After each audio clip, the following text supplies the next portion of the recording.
তৃণমূলের নেতা শেখ শাহজাহানের সন্দেশখালীর বাড়িতে তল্লাশি অভিযান চালাতে গিয়ে গ্রামবাসীদের একাংশের হিংসাত্মক আক্রমণের মুখে পড়তে হয়েছে 5 ইডি আধিকারিককে।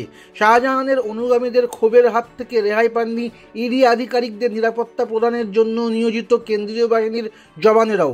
ইডি এবং কেন্দ্রীয় বাহিনী জওয়ানদের কার্যত পালিয়ে বাঁচতে হয়েছে শুক্রবার। কিন্তু কেন তৈরি হলো এই নজিরবিহীন পরিস্থিতি? এর আগে বহু রাজনৈতিক নেতার ডেরায় গিয়ে তল্লাশি অভিযান চালিয়েছে ইডি। সাম্প্রতিক প্রতিবেদন বলছে, সিংহভাগ ক্ষেত্রে ইডির অভিযানের লক্ষ্য হয়েছে বিজেপি বিরোধী রাজনৈতিক দলের নেতাদের বাড়ি, অফিস। কিন্তু কোথাও তো এমন দৃশ্য দেখা যায়নি। তাহলে শুক্রবার সন্দেশখালীতে আলাদা কী ঘটেছিল?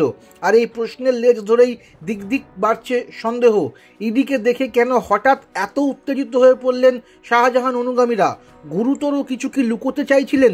তাই কি সরকারি কর্মীদের গায়ে হাত পড়ল?